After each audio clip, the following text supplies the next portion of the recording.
Hi, it's Isaac, the coffee shop guy, and I'd like to talk to you today about communication between men and women and how they work. So, I have a question though. Why is it that men and women seem to have such different communications? What is it that they do, communication styles, sorry, what is it that they do or they used to do that has developed these to be so vastly different? Why is it that men need to be direct, need to be concise, need to be short and to the point, which is all the same thing? And why is it that women have such detailed, descriptive, and flowery language and a way of communicating? Well, the big thing is that men used to hunt. And I don't know if you know very many hunters, but I know quite a few hunters. And all of them kind of say the same thing. Hey, man, I brought that guy out and he was talking the entire time, so I'm never going to go out hunting with him again. They value the silence because they know that when silence happens when you're hunting animals, you actually have a chance. If you ever see a fisherman on the water, they say, shh, don't talk, the fish can hear you. So men are used to being concise. Go chase after that animal and throw the spear. Go shoot the bow, and then spend all the time tracking them afterwards. You can't say very many words if you're in the middle of a full sprint chasing after a woolly mammoth.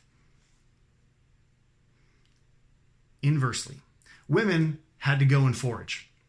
They'd get vegetables and berries and they'd go through the bushes and they would find these things and they would test them and try them. And when they found out if they were poisonous, they had to be able to describe that and repeat that back to the other women.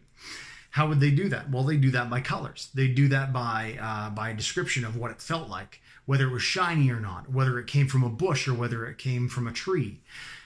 And so it required a lot more verbose language. It required a lot more descriptive things. So it's easy to see why you'd have one group that requires very precise communication and one group that requires very extensive communication, why they might have problems seeing eye to eye. So we're going to continue to cover this as the series goes on. But for now, I'm just going to give men two things and women two things to go away with. Men, here's your two things.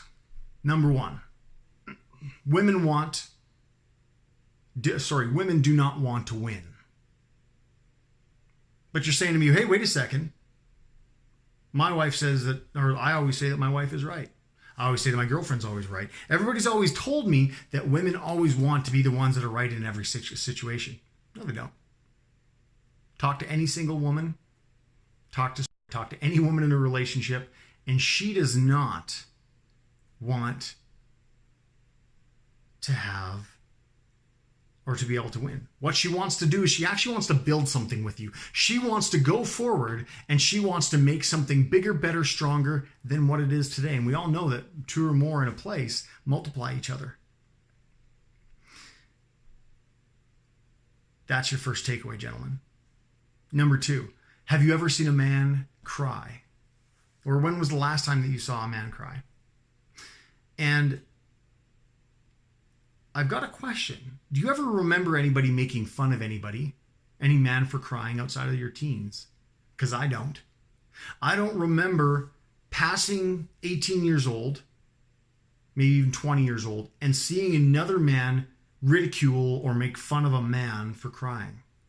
So why is it that we all believe that crying is bad or crying is not manly when none of us would make fun of another man for it? I don't know what you think, but when I see a man cry, I know he's going through hell. Like the worst thing ever he's going through in his life. Because I guarantee you, if you look at him the rest of the time, he's a fortress. Doesn't cry for anything. The few times that he does cry, it's a big deal. He's losing his house. He's losing his kids to something. His wife is off somewhere else that he doesn't know. He's worried about his wife. His person's damaged. It's not getting any better. And he has no power to be able to fix it. But we don't make fun. When we were kids, when we were young boys, we were told not to cry because it was weak. And that came driven into us pretty hard. But I think that the not crying part, because men think it's weak, ended with the generation before us. And as they pass on, that's going to get to be less and less and less and less. Because I know that some of my most strength-filled times have been in tears.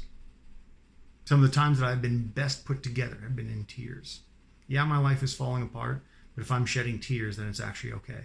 And I'm actually okay. So that's your 2. Women, here's what it is for you. Number 1, men need concise communication.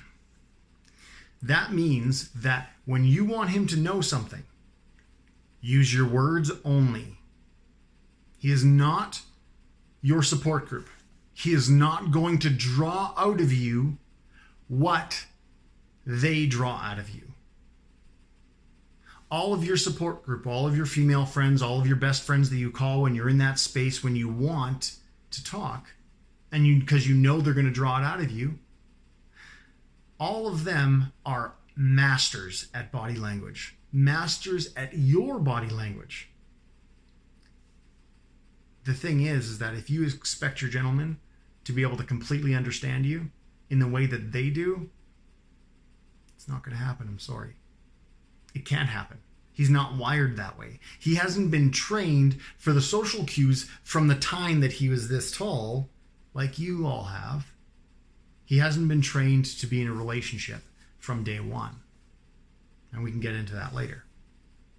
So what you need: clear, concise, vocal communication. No hidden message, no body language requirement, no figuring out. Honey, I want you to do this. He'll respond. Honey, I need you to fix this. Babe, I need you to put your arms around me. I need you to tell me that you love me more. I need you to show me that you love me in this way. That's 1.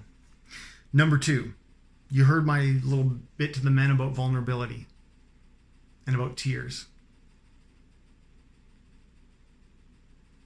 You poor ladies have been conditioned to believe that your men are fragile eggshells and that you need to tiptoe around them when you're giving them feedback for anything. And that their fragile egos are so sensitive. It's not true. Especially if you're talking about sex. When you're looking at a man's ego in the bedroom, you're looking at his major game in life. His goal is to win. And he's going to win by you giving him the proper feedback to know that he's doing right or wrong. Once he has that proper feedback, he'll do exactly what you need him to do. The odd man won't listen. The odd man will pass off what you're saying as, well, I'm a guy, I know what I'm doing. But most conscious men nowadays, men that are actually, that have basically came in since the internet's been around, that have been born shortly around the time of the conception of the internet, basically late 80s on or mid 80s on, they all believe that there's a possibility that they can get better. And if they can get better, why not? So, 4 takeaways. 2 for women, 2 for men. Men, you need to recognize that it is okay to be vulnerable, because you actually haven't seen anybody get ridiculed for vulnerability since you were a child. Number 2, she doesn't want to win. She wants to build something with you. And that's super important to help her to do that. Women, your man is not as fragile as you think he is, because you've been conditioned in the wrong way by the wrong age of people. Men that have grown up with the internet in their life, most of them have a different conscious level. Maybe not all of them, but a lot of them. And number 2, your gentleman needs clear and concise communication to be able to understand exactly what you're saying. No hidden message, no body language requirement, no peer group. Until next time, This is Isaac the Coffee Shop Guy.